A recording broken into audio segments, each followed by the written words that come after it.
Si vous avez cliqué sur cette vidéo, c'est que vous avez probablement envie de contrôler votre faim pour ne plus avoir cette peur constante de trop manger et ainsi faire disparaître cette culpabilité constante qui pèse sur vos épaules. Et surtout, car c'est le plus important, stabiliser votre poids après avoir atteint votre silhouette idéale sans subir une fois de plus ce fameux effet yo-yo. Vous avez peut-être l'impression que votre reprise de poids systématique après l'avoir perdu est de votre faute car vous ne faites pas ce qu'il faut, ou encore que si vous avez de plus en plus faim après chaque tentative de régime, c'est normal car il faut un temps d'adaptation à votre estomac. Alors oui, évidemment, le muscle de l'estomac a un rôle à jouer là-dedans. Mais malheureusement, il n'y a pas que ça. Et c'est d'ailleurs tout le but de cette vidéo dans laquelle je vais vous expliquer de manière simple et pragmatique comme d'habitude comment gérer votre sensation de faim à la perfection pour stabiliser votre poids après l'avoir perdu sans subir de stress ni de frustration. Et tout cela en régulant simplement une hormone bien précise à laquelle personne ne fait attention mais qui a un rôle hyper important dans l'obtention d'une perte de poids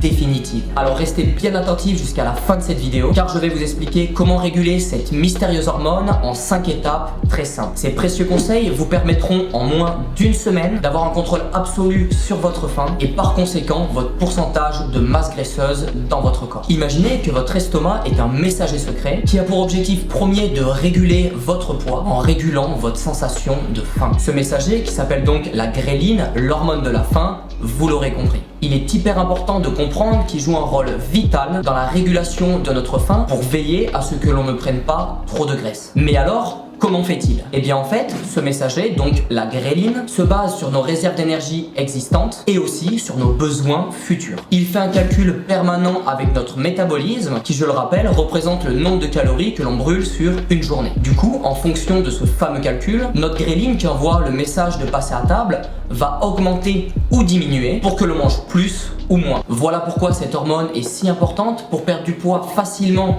et durablement en sachant simplement contrôler notre faim. Pour faire très simple, elle nous indique simplement quand est-ce que nous devons aller manger. Vous pouvez la considérer comme une sorte d'alarme qui nous pousse à aller chercher de la nourriture lorsque notre corps a besoin d'énergie. En d'autres termes, elle est responsable de cette sensation de fringale qui nous incite à aller prendre un encas lorsque nous avons faim. Mais pourtant, la gréline ne se contente pas de nous pousser à manger. Lorsque nous essayons de perdre du poids, notre corps résiste naturellement au changement en cherchant à conserver l'énergie pour nous protéger d'une potentielle famine future. Et c'est là que la gréline entre en jeu. Elle augmente notre appétit et notre envie de manger lorsque nous réduisons nos apports alimentaires. En d'autres termes, elle peut être l'une des raisons pour lesquelles il est si difficile de résister aux tentations alimentaires lorsque nous essayons de perdre du poids. Lorsque tout va bien, j'entends par là lorsque la gréline est correctement réglée dans votre corps, elle arrive environ toutes les 4 heures pour vous dire qu'il est temps d'aller manger. Et il est très important de savoir qu'elle ne peut pas arriver en même temps que l'hormone de la satiété que l'on appelle la leptine, qui elle envoie un autre message à votre cerveau pour lui dire c'est bon, stop,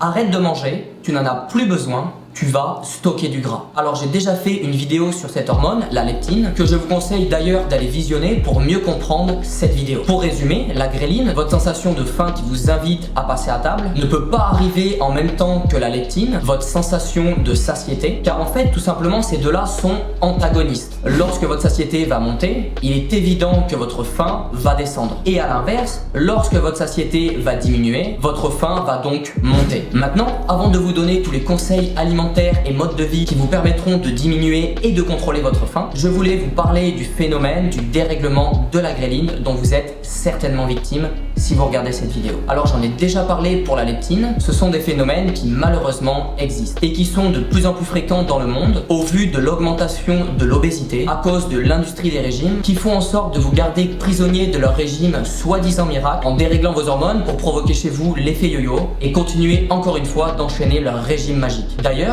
dans la vidéo sur l'hormone de la satiété, j'ai mentionné la leptino-résistance qui est un phénomène présent chez les personnes obèses ou en surpoids. Cette leptino-résistance entraîne une diminution de la sensation de satiété chez ces individus, ce qui les empêche donc de s'arrêter de manger à temps, j'entends par là avant de stocker du gras. En conséquence, ils ont tendance à accumuler continuellement des graisses dans leur corps. Mais du coup, nous avons quelque chose de similaire avec l'hormone de la faim, surtout sur les sujets obèses ou en surpoids. Comme nous le montre une étude de 2013 faite par l'université de Rouen, l'INSERM, l'Institut national de la santé et de la recherche médicale. Les chercheurs de cette étude, Pierre Deschlotte, directeur de l'unité de l'INSERM, et son confrère Sergueï Fetisov, chercheur unité INSERM, nous démontrent que chez les sujets obèses, il y a une fabrication dans le corps d'anticorps qui viennent prolonger la durée de vie de la gréline, donc de votre sensation de faim, ce qui fait donc que cette sensation de faim sera beaucoup plus longue. Normalement, lorsque l'hormone a délivré son message de faim, elle se dégrade et puis la faim disparaît. Alors que là, en fait, avec le dérèglement de la gréline, les anticorps protègent cette gréline pour qu'elle reste le plus longtemps possible et donc qu'elle continue de délivrer son message de faim au cerveau. Ce qui veut dire que les personnes qui ont sécrété cet anticorps auront tout le temps cette sensation de faim. Du coup, les personnes en situation d'obésité ou de surpoids peuvent faire face à deux problèmes physiologiques majeurs: la résistance à la leptine et un déséquilibre de la gréline. Lorsque ces deux coexistent, le corps rentre malheureusement en mode stockage des graisses, ce qui rend difficile, voire impossible, de perdre du poids de manière saine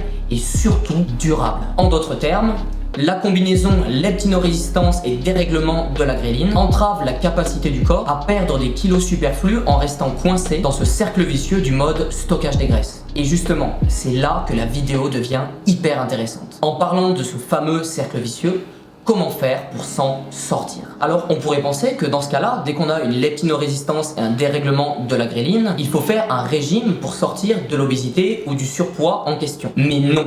C'est vraiment l'erreur à ne surtout pas faire. Car là aussi, des études démontrent que plus on va faire de régime restrictif, plus la gréline va encore augmenter. Et j'insiste là-dessus, car dans mon mentorat, nous accompagnons chaque mois 50 nouvelles femmes qui elles aussi ont enchaîné ce genre de régime. Et donc leur leptine et leur gréline sont totalement chamboulées. Je suis totalement contre ces méthodes que vous vendent l'industrie des régimes. Moi personnellement, mon approche, elle est plutôt sur un rééquilibrage métabolique et hormonal, dans le plaisir pour enfin se sortir du cercle vicieux de l'effet yo-yo sans subir de frustration. Simplement car, comme nous venons de le voir dans cette vidéo, nous avons là encore un argument contre les régimes qui augmente la gréline et donc votre sensation de faim. Ce qui vous enferme encore plus dans ce cercle vicieux qui rend tous vos efforts inefficaces. Alors maintenant, voici mes conseils alimentaires et modes de vie qui vont vous permettre de rapidement avoir un contrôle total sur votre faim et ainsi gérer votre poids sans vous culpabiliser constamment. Mais avant ça, je voulais vous faire une analogie très courte pour que vous compreniez bien tout l'intérêt de réguler sa gréline. Imaginez que votre corps est une voiture sur une route vers une meilleure santé. La gréline agit comme un voyant d'essence. Plus elle s'allume fréquemment, plus vous aurez tendance à vous arrêter souvent pour ravitailler en nourriture. Cependant, en régulant la gréline, vous allez pouvoir étendre cette autonomie, vous permettant de rouler plus longtemps sans céder à vos fringales et en adoptant des habitudes alimentaires saines sur le long terme, sans subir de frustration constante. Lorsque vous régulez la gréline, vous ressentirez moins de faim et de fringales intempestives. Vous aurez donc une meilleure maîtrise de votre appétit, ce qui vous aidera à éviter les excès alimentaires qui peuvent saboter tous vos efforts dans un processus de perte de poids. En outre, cela vous permettra de maintenir un déficit calorique modéré sans vous sentir privé ou frustré, ce qui est essentiel pour obtenir une perte de poids définitive. Et maintenant, pour finir cette vidéo,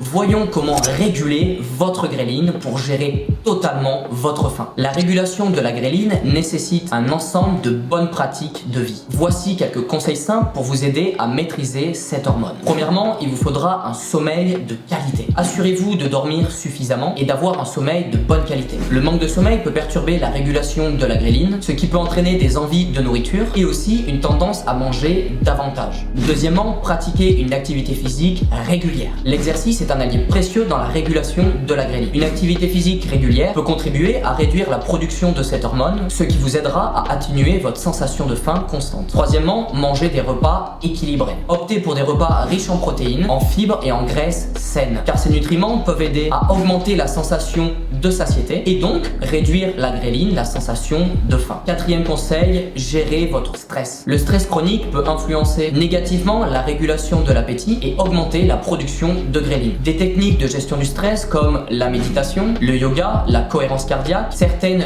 huiles essentielles ou encore la pratique d'autres activités relaxantes peuvent être très bénéfiques pour vous sortir d'un stress chronique et ainsi gérer votre faim. Cinquième conseil, et ça c'est vraiment la plus grosse erreur que tout le monde fait, c'est évidemment, comme nous l'avons vu dans cette vidéo, d'éviter à tout prix les régimes restrictifs. Les régimes alimentaires stricts ou encore le jeûne intermittent peuvent provoquer une augmentation de la production de gréline, ce qui augmente donc, vous l'aurez compris, votre sensation de faim. Alors ces éléments que je viens de vous présenter aident à maintenir la satiété et réduire les fringales induites par la gréline. Essayez également de manger lentement et de savourer vos repas pour donner à votre corps le temps de ressentir le message de satiété envoyé par la leptine avant de vous pousser à trop manger. Et donc, cela vous aidera inévitablement à perdre du gras sans devoir vous priver. En résumé, la gréline joue un rôle crucial dans votre quête de perte de poids durable. En apprenant à réguler cette hormone, vous pourriez mieux contrôler votre appétit et surtout éviter les frustrations qui peuvent survenir lors d'un régime alimentaire. Pour ça, il vous suffit d'adopter des habitudes de vie saines et d'apporter quelques changements dans votre alimentation. Alors prenez les rênes de votre santé, régulez votre gréline et roulez vers une vie plus épanouissante et saine. J'espère sincèrement que ces informations vont vous être utiles et que vous allez passer à l'action. Et si vous voulez aller encore plus loin dans la régulation